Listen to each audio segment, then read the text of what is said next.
Hello students, welcome to जेसर tutorials. Students, आज हम लोग फिज़िक्स 11th स्टैंडर्ड फिज़िक्स का फर्स्ट चैप्टर स्टार्ट करने वाले हैं, जो कि है यूनिट एंड मेजरमेंट। ठीक है स्टूडेंट्स, तो यूनिट एंड मेजरमेंट में ना स्टूडेंट्स बेसिकली हम लोग स्टडी करेंगे यूनिट्स, मतलब कोई भी फिजिकल क्वांटिटीज़ को हम लोग कैसे यूनिट्स क्या बोलते हैं और मेजरमेंट कैसे करते हैं। तो हम लोग चलो वीडियो स्टार्ट करते हैं स्टूडेंट्स। ठीक है, तो स्टूडेंट्स सबसे पहले आप चैप्टर देखोगे तो यूनिट है। अभी students what do mean by unit. तो पहले हम लोग यूनिट जानने से पहले हम लोग थोड़ा स्टडी करेंगे what is mean by physical quantity students. ठीक है, what is mean by physical quantity. Student physical quantity तो आप सब ने पढ़ा ही है, 9th-10th स्टैंडर्ड से ही पढ़ रही हो कि for example mass, velocity, speed, distance, displacement, सब कुछ स्टूडेंट्स जिसमें भी आप मेजर करते हो वो ये सब है फिजिकल क्वांटिटी। ये सब क्या स्टूडेंट्स, फिजिकल क्वांटिटी। ठीक है, मास ये सब एक फिजिकल क्वांटिटी से क्या स्टूडेंट्स, फिजिकल क्वांटिटी। और इन्हीं फिजिकल क्वांटिटीज़ को मेजर करने के लिए या एक्सप्रेस करने के लिए हम लोग जो यूज़ करते हैं उसी को बोलते हैं यूनिट। ठीक है स्टूडेंट्स, इसी फिजिकल क्वांटिटीज़ को मेजर करने के लिए या एक्सप्रेस करने के लिए हम लोग जो भी यूज़ करते हैं उसको बोलते हैं यूनिट। फॉर एग्जांपल अगर आप बोलो अगर आपसे कोई पूछे व्हाट इज़ योर हाइट, तो आप क्या बोलोगे स्टूडेंट्स, मेरा हाइट सपोज आपका हाइट है 120 सेंटीमीटर, तो आप ये तो नहीं बोलोगे मेरा हाइट 120 है, उसके आगे कुछ तो लगाओगे, वो सेंटीमीटर, मीटर, ठीक है स्टूडेंट्स, फुट, तो यही आप लगाओगे। ठीक है स्टूडेंट्स, तो जो आप सेंटीमीटर, मीटर, फुट जो लगा रहे हो वही हो गया आपका यूनिट। फॉर एग्जांपल अगर आप कोई डेयरी शॉप में गए और आप उसको मांगे 1 लीटर दूध, तो आप 1 लीटर जो बोलोगे ना स्टूडेंट्स वो क्या होगा, यूनिट हो गया। क्या हो गया स्टूडेंट्स, यूनिट। ठीक है, तो यूनिट बहुत इंपॉर्टेंट है स्टूडेंट्स हम लोग के लाइफ में। जैसे कि मैंने अभी 2-3 एग्जाम्पल लिया तो आपको पता ही चल गया होगा students what do mean by unit. Unit वो होता है जो हम लोग फिजिकल क्वांटिटीज़ को मेजर करने में या तो एक्सप्रेस करने में यूज़ करते हैं। ठीक है स्टूडेंट्स, तो आप व्हाट डू अभी हम लोग फिजिक्स में थोड़ा डेफिनेशन लिख लेते। Unit, the measurement of physical quantity is expressed in terms of number is called unit. यानी कि अगर हम लोग कोई भी फिजिकल क्वांटिटी को जब मेजर करेंगे तो उसको उसको एक्सप्रेस करने के लिए हम लोग एक यूनिट यूज़ करते हैं, कुछ यूज़ करते हैं जिसको हम लोग यूनिट बोलते हैं। ठीक है स्टूडेंट्स, या वो नंबर हो या तो न्यूमेरिकल वैल्यू है। फॉर एग्जांपल अभी मैथ्स में भी जब आप प्रॉब्लम सॉल्व करते हो तो आगे लिखते हो एरिया स्क्वायर, वॉल्यूम क्यूब में लिखते हो। ठीक है, और रुपीज़ का अगर सम आ गया तो रुपीज़ लिखोगे स्टूडेंट्स आंसर में। ठीक है, तो ये सब क्या स्टूडेंट्स, यूनिट है। बेसिकली यूनिट क्या स्टूडेंट्स, जो फिजिकल क्वांटिटीज़ को मेजर करने के लिए यूज़ होता है। ठीक है, और फिजिकल क्वांटिटीज़ तो आपको पता है स्टूडेंट्स, मास, वेलोसिटी, डिस्टेंस, डिस्प्लेसमेंट, फोर्स, ये सब क्या स्टूडेंट्स एक फिजिकल क्वांटिटीज़ है। ठीक है, अब स्टूडेंट्स नेक्स्ट टॉपिक है टाइप ऑफ यूनिट्स, मतलब हम लोग के पास कितने टाइप के यूनिट है। यूनिट्स हम लोग के टाइप ऑफ यूनिट्स को हम लोग सिस्टम ऑफ यूनिट भी बोलते हैं। सिस्टम ऑफ यूनिट जो कि हम लोग के पास 4 टाइप्स में CGS, MKS, FPS and SI unit, जिसमें स्टूडेंट्स SI यूनिट हम लोग most world wide commonly use होता है। ठीक है स्टूडेंट्स, अब CGS मतलब सेंटीमीटर ग्राम सेकेंड सिस्टम। ठीक है, और MKS मतलब मीटर किलोग्राम सेकेंड, FPS मतलब foot pound second and SI मतलब सिस्टम इंटरनेशनल। स्टूडेंट्स ये इसमें से ये वाला वर्ल्ड वाइड यूज़ होता है स्टूडेंट्स। ठीक है, और ये वाला मोस्टली कॉमनली यूज़ हो जाता है कभी कभी, और ये वाला थर्ड वाला यूरोपियंस यूज़ करते हैं स्टूडेंट्स, अपना मतलब हाइट बताने में फुट, और कभी कभी वेट में पाउंड यूज़ होता है स्टूडेंट्स। सेकेंड्स तो सब में कॉमन है, वेट पाउंड जो वेट मेजर होता है ना स्टूडेंट्स वो पाउंड में यूज़ होता है, याद रखो, और हाइट को फुट में भी मेजर करते हैं। ठीक है, और किलोग्राम तो आपको पता होगा मास के लिए। मास स्टूडेंट्स देखो सेंटीमीटर, मीटर, फुट, ये सब किसके लिए? डिस्टेंस मेजर करने के लिए या तो हाइट मेजर करने के लिए। और ये ग्राम, किलोग्राम, पाउंड, ये किसके लिए स्टूडेंट्स? वेट मेजर करने के लिए। और सेकंड सब में कॉमन है, ठीक है। अब नेक्स्ट टॉपिक है स्टूडेंट फंडामेंटल क्वांटिटीज, ठीक है स्टूडेंट्स। अब फंडामेंटल क्वांटिटीज क्या है? ठीक है स्टूडेंट, आपने फिजिकल क्वांटिटीज तो पढ़ लिया स्टूडेंट। फिजिकल क्वांटिटीज में सब आता है student, mass, velocity, displacement, distance, speed, force, सब आता है स्टूडेंट्स। जैसे कि अभी मैथ्स में आपने पढ़ा रहेगा यूनिवर्सल सेट, और यूनिवर्सल सेट में सब रहता है, चाहे ए में हो या बी में हो, लेकिन ए मान लो अगर आप ए में 1 2 3 और बी में आपके पास है 4 5 6, तो यूनिवर्सल सेट में स्टूडेंट्स ये 6 के 6 सब हो गए, 1 2 3 4 5 6। वैसे ही फिजिकल क्वांटिटीज़ में स्टूडेंट सब होता है, फिजिकल क्वांटिटीज़ के अंदर सब अंडर में सब आता है। लेकिन फंडामेंटल क्वांटिटीज़ क्या होता है स्टूडेंट्स? फंडामेंटल क्वांटिटीज़ वो होता है physical quantities which do not depend on any other physical quantities for their measurement. For example students, fundamental quantities वो होता है जो दूसरे फिजिकल क्वांटिटीज़ पे डिपेंड ना हो अपना मेजरमेंट के लिए। फॉर एग्जांपल अगर आप मास लोगे, मास तो आप इजीली सेंटीमीटर में बोल देते हो, मीटर में बोल देते हो, या तो केजी में बोल देते हो। लेकिन अगर आप जब वेलोसिटी लोगे स्टूडेंट्स, वेलोसिटी में दो लगता है, मीटर पर सेकेंड स्टूडेंट्स। एक मीटर लग गया, एक सेकेंड लग गया, मतलब ये डिपेंड है स्टूडेंट्स, ठीक है। वेलोसिटी का कोई खुद का यूनिट नहीं है, वो दूसरा लेता है। मतलब वेलोसिटी मतलब क्या? Displacement upon time.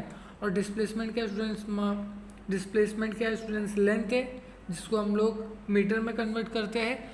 और टाइम क्या है स्टूडेंट्स? सेकेंड्स, ठीक है। तो वेलोसिटी के पास खुद का कोई यूनिट नहीं है स्टूडेंट्स, वो दूसरे यूनिट्स पे डिपेंड है कि अपना यूनिट मेजर करने के लिए, ठीक है। अब एक और एग्जांपल ले लेते हैं स्टूडेंट्स, जैसे कि इलेक्ट्रिक करंट, ठीक है। इलेक्ट्रिक करंट, अब इलेक्ट्रिक करंट स्टूडेंट्स किसी पे भी डिपेंड नहीं है, उसके पास डायरेक्ट है एम्पियर। इसको मेजर करने के लिए हम लोग यूज़ करते हैं एम्पियर। लेकिन उसी जगह पे आप ले लो एसेलरेशन।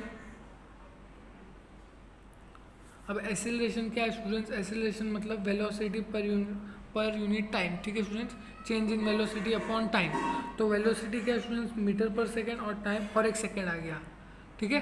तो मतलब ये हो गया मीटर पर सेकेंड स्क्वायर, जो कि मीटर हम लोग क्यों यूज़ करते हैं स्टूडेंट्स? डिस्टेंस या डिस्प्लेसमेंट मेजर करने के लिए, एस टाइम। तो ये दो यूज़ हो रहा है स्टूडेंट्स, तो इनके पास खुद का नहीं है, तो ये दूसरे पे डिपेंड है अपने मेजरमेंट के लिए, ठीक है स्टूडेंट्स। तो स्टूडेंट्स आपको फंडामेंटल क्वांटिटीज समझा मतलब क्या होता है? फंडामेंटल क्वांटिटीज वो होता है जो अपने मेजरमेंट के लिए दूसरे पे डिपेंड नहीं, दूसरे फिजिकल क्वांटिटीज़ पे डिपेंड नहीं होते। वो ऐसे फिजिकल क्वांटिटीज़ होते हैं जो दूसरे फिजिकल क्वांटिटीज़ पे डिपेंड नहीं होते, ठीक है स्टूडेंट्स। अब नेक्स्ट है फंडामेंटल यूनिट। अब फंडामेंटल यूनिट क्या होगा स्टूडेंट्स? अब फंडामेंटल क्वांटिटीज़ तो आपने पढ़ लिया, फंडामेंटल क्वांटिटीज़ वो होता है जो जिस पे डिपेंड नहीं होता। अब फंडामेंटल यूनिट क्या होगा? फंडामेंटल यूनिट वो होगा जो फंडामेंटल क्वांटिटीज़ को मेजर करे, ठीक है स्टूडेंट्स। फंडामेंटल यूनिट क्या होगा? जो फंडामेंटल क्वांटिटीज़ को मेजर करे। तो आप ये डेफिनेशन खुद भी लिख सकते हो students. The quantity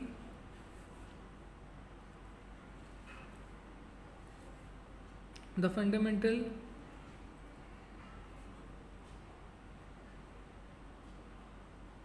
unit is used to measure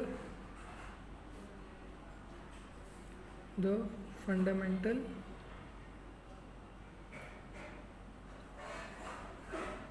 quantities, ठीक है स्टूडेंट्स। अब आपको पता चल गया स्टूडेंट्स फंडामेंटल क्वांटिटी क्या होता है, फंडामेंटल यूनिट क्या होता है।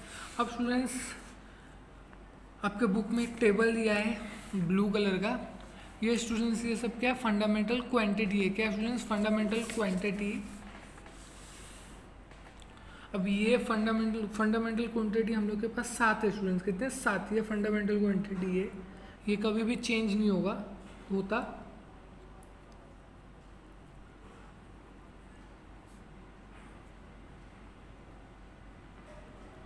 फंडामेंटल क्वांटिटी, और ये किस पे डिपेंड भी नहीं होते अपने मेजरमेंट के लिए, और इन पे सब डिपेंड होते हैं अपने खुद के मेजरमेंट के लिए, लेकिन ये किस पे डिपेंड नहीं होते अपने मेजरमेंट के लिए। ठीक है स्टूडेंट्स,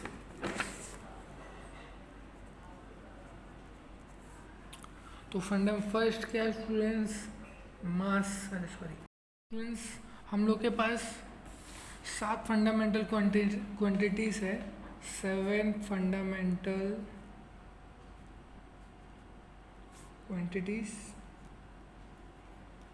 जिस पे सब डिपेंड है अपने मेजरमेंट के लिए, लेकिन ये किस पे डिपेंड नहीं है अपने मेजरमेंट के लिए। तो फर्स्ट है स्टूडेंट्स लेंथ, जिसको हम लोग एसआई यूनिट में, एसआई यूनिट इसमें लिखते हैं मीटर में, और सिंबल है स्टूडेंट्स एम। ठीक है, फिर नेक्स्ट है मास, जो कि होता है किलोग्राम, और आप उससे लिखते हो केजी में।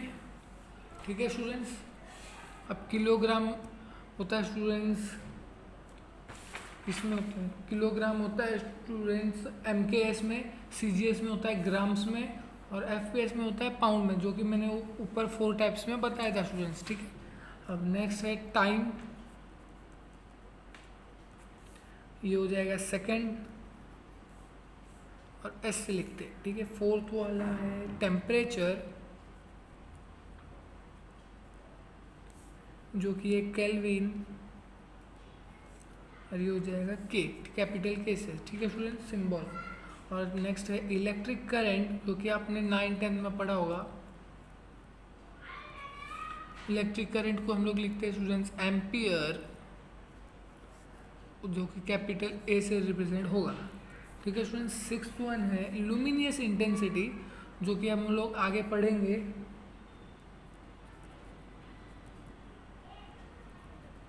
लुमिनियस इंटेंसिटी, जो कि होता है कैंडेला, ऐसा यूनिट इसका ELA, और जिसको हम लोग CD से रिप्रेजेंट करेंगे। और 7th वन है आपका अमाउंट ऑफ सब्सटेंस। ठीक है स्टूडेंट्स,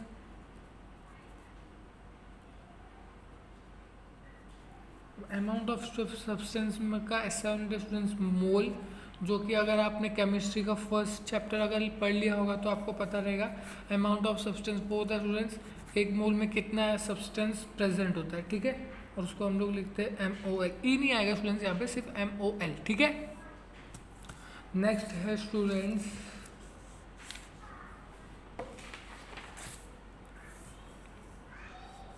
डिराइव्ड क्वांटिटीज। अब स्टूडेंट्स आपको मैंने बताया था फिजिकल क्वांटिटीज 2 टाइप में होते हैं, एक डिराइव को, एक फंडामेंटल क्वांटिटी होता है और एक दूसरा डिराइव क्वांटिटी। अब आपने पढ़ लिया स्टूडेंट्स फंडामेंटल क्वांटिटी, वो फंडामेंटल क्वांटिटी क्या होता है, लेकिन अब आप पढ़ोगे डिराइव क्वांटिटी। डिराइव क्वांटिटी वो होता है स्टूडेंट्स जो दूसरे पे डिपेंड, जो फंडामेंटल क्वांटिटीज़ पे डिपेंड होता है अपने मेजरमेंट के लिए। क्या होता है स्टूडेंट्स, जो फंडामेंटल क्वांटिटीज़ पे डिपेंड होता है अपने मेजरमेंट के लिए। ठीक है, फॉर एग्जांपल जो मैंने आपको दिया था स्टूडेंट्स, जैसे कि ले लो आप वेलोसिटी। वेलोसिटी क्या है स्टूडेंट्स, डिस्प्लेसमेंट अपॉन टाइम। ठीक है, अब डिस्प्लेसमेंट क्या है स्टूडेंट्स, लेंथ, तो ये आ गया मास, सॉरी मीटर, और ये आ गया टाइम, क्या हो गया स्टूडेंट्स, सेकेंड। ठीक है, तो मीटर पर सेकेंड क्या हो गया स्टूडेंट्स, आपका वेलोसिटी। मतलब यहाँ पे 2 यूनिट, 2 फंडामेंटल यूनिट लग रहे हैं एक डिराइव यूनिट को मेजर करने के लिए। ठीक है स्टूडेंट्स, अभी और एक और एग्जांपल ले लो, एसेलरेशन। अब एसेलरेशन का क्या student, change in velocity upon time. ठीक है स्टूडेंट्स, यहाँ पे वेलोसिटी क्या है, मीटर पर सेकेंड, टाइम एक और आ जाएगा एस, तो ये हो जाएगा स्टूडेंट्स मीटर पर सेकेंड स्क्वायर। क्या हो जाएगा, मीटर पर सेकेंड स्क्वायर। तो देख रहे हो आप स्टूडेंट्स, यहाँ पे भी 2 फिजिकल, एक डिराइव क्वांटिटी, एक फंडामेंटल क्वांटिटी मिल के एक और डिराइव क्वांटिटीज को रिप्रेजेंट कर, डिस्क्राइब, मेजरमेंट कर रहे हैं स्टूडेंट्स। ठीक है, तो डिराइव क्वांटिटीज हमेशा अपने मेजरमेंट के लिए फंडामेंटल क्वांटिटीज पे डिपेंड होता है। ठीक है स्टूडेंट्स, अब डिराइव यूनिट क्या होता है स्टूडेंट्स, जैसे कि आपको पता है डिराइव यूनिट क्या होगा, डिराइव यूनिट वो होगा जो डिराइव क्वांटिटीज को मेजर करे, यानी कि ये मीटर पर सेकेंड क्या हो गया स्टूडेंट्स, ये डिराइव यूनिट हो गया। ठीक है स्टूडेंट्स, यहाँ पे देखो मीटर पर सेकेंड, यस, तो ये कैंसिल आउट हो गया, डिराइव होगा। ठीक है स्टूडेंट्स, अब नेक्स्ट वीडियो है, नेक्स्ट कॉन्सेप्ट है स्टूडेंट्स सप्लीमेंट्री यूनिट्स। अब सप्लीमेंट्री यूनिट्स में अभी स्टूडेंट्स आपको दो टॉपिक है, एक है प्लेन एंगल और दूसरा है सॉलिड एंगल। ठीक है, वो नेक्स्ट कवर करेंगे।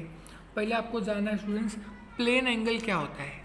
अब सॉलिड एंगल क्या होता है स्टूडेंट्स, सॉलिड एंगल वो होता है, सॉलिड एंगल वो होता है जो कि मान लो एक सर्कल है स्टूडेंट्स, ठीक है, अगर ये यहाँ से एक रेडियस हो गया, अब आप मान लो यहाँ से इतना कवर कर रहे हो, डिस्टेंस कवर कर रहे हो, ठीक है, और ये हो गया एक और रेडियस। ठीक है, मतलब आपको पता है एक सर्कल पे हम लोग इनफाइनाइट रेडियस बना सकते हैं।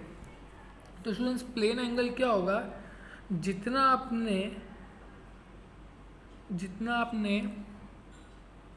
ये डिस्टेंस कवर किया होगा उसका अपॉन रेडियस, मतलब आपने ये डिस्टेंस इतना कवर किया तो ये आर्क अपॉन जो आपने जितना रेडियस। ठीक है स्टूडेंट्स, मान लो ये एक प्लेन है, ये एक प्लेन है, ठीक है, तो ये यहाँ से यहाँ जा रहे हो तो ये एक आर्क फॉर्म हो गया। क्या फॉर्म हो गया स्टूडेंट्स, एक आर्क फॉर्म हो गया, तो यहाँ से एक सेंटर रेडियस बन जाएगा। तो ये आर्क अपॉन रेडियस जो होगा ना स्टूडेंट्स, वो होगा आपका प्लेन एंगल। तो इसका डेफिनेशन कैसे बनेगा स्टूडेंट्स, डेफिनेशन ऐसे बनेगा, it is the ratio of length of an arc. अब स्टूडेंट्स ये आर्क ही होगा ना, अगर यहाँ से एक यहाँ जा रहे हो, अब एक आर्क बना रहे हो, तो length of an arc of a circle to the radius of the circle. Definition क्या होगा students, it is the ratio मतलब स्टूडेंट्स डिवाइड। अभी मान लो अगर 1/2 का अगर आपको रेशियो में लिखना है तो 1:2। ठीक है स्टूडेंट्स, अभी इसको आप आर्क इज टू रेडियस आप लिख सकते हो। ठीक है स्टूडेंट्स, तो it is the ratio of length of an arc of a circle to the radius of the circle. ठीक है स्टूडेंट्स, अब इस प्लेन एंगल को आप रिप्रेजेंट कैसे करोगे students, so it is denoted by D theta. ठीक है स्टूडेंट्स, ये याद रखो, it is denoted by D theta. And इसका फॉर्मूला क्या होगा स्टूडेंट्स, प्लेन एंगल जो कि दिख रहा है, प्लेन एंगल आप ही बोल दो students, plane angle equals to length of an arc upon radius of a circle.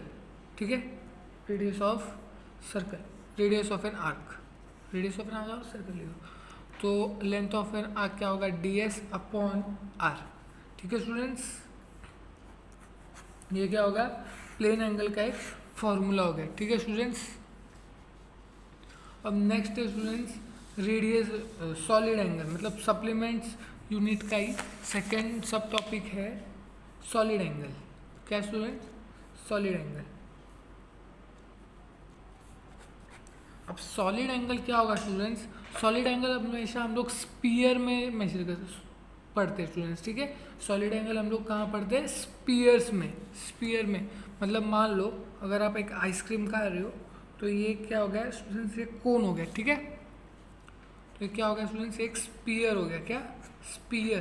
तो सॉलिड एंगल हम लोग हमेशा स्पीयर में पढ़ेंगे। ठीक है स्टूडेंट्स, तो मान लो अगर आप एक स्पीयर लेके आ रहे हो तो ये स्पीयर का जो एकदम डाउन पोर्शन होता है ना स्टूडेंट्स, ये वाला, इसको थीटा बोलते हैं हम लोग, यही होगा आपका सॉलिड एंगल। क्या होगा स्टूडेंट्स, सॉलिड एंगल। ठीक है, ये क्या होगा आपका सॉलिड एंगल, ये जो थीटा बनेगा ना स्टूडेंट्स नीचे एकदम, ये होगा आपका सॉलिड एंगल। फॉर एग्जांपल आप एक पिज़्ज़ा खा रहे हो और इसमें से आप इसको ऐसा काट रहे हो, तो इसमें ये क्या होगा स्टूडेंट्स, आपका सॉलिड एंगल। ये जो आपका एंगल बना ना स्टूडेंट्स, इतना काट के जो आप ऐसा लेके आ गए ना स्टूडेंट्स, ये आपका हो गया सॉलिड एंगल। ठीक है, अब इसमें भी और बहुत कुछ है स्टूडेंट्स। अब सॉलिड एंगल तो आपने इसको तो पता चल गया, लेकिन जो ऊपर होगा ना स्टूडेंट्स, ऊपर इसको बोलेंगे एरिया। क्या बोलेंगे students, area of a sphere. और ये यहाँ से इस सेंटर से लेकर इतना जो होगा स्टूडेंट्स, ये क्या होगा, radius.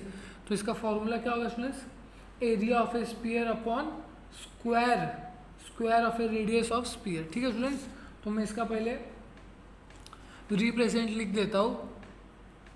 It is denoted by D omega. ठीक है स्टूडेंट्स, क्या बोलेंगे, डी ओमेगा। और इसका फॉर्मूला क्या हो गया students, area of given sphere, students आपको जैसे स्पीयर दिया रहेगा, upon square of radius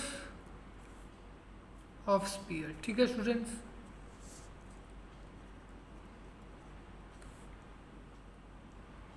solid angle क्या बोला मैंने स्टूडेंट्स, सॉलिड एंगल वो होता है, मान लो अगर एक आइसक्रीम लेके आ गए, जो बॉटम का वाला पार्ट होगा ना, वो एक एंगल बनाएगा स्टूडेंट्स, वो क्या बनाएगा, एक एंगल बनाएगा, वही एंगल आपका होगा सॉलिड एंगल। और ये सिर्फ हम लोग स्पीयर में पढ़ते हैं, किस में पढ़ते हैं स्टूडेंट्स, स्पीयर में। ठीक है, अब इसका फॉर्मूला तो मैंने आपको बता दिया स्टूडेंट्स। तो इसका formula students, area of a given sphere का D A upon square of a radius of sphere का R square, which is equals to area of a sphere क्या होगा स्टूडेंट्स, 4 पाई आर स्क्वायर, और radius R square, तो R square cancel हो जाएगा, तो area of sphere 4 पाई। ठीक है स्टूडेंट्स।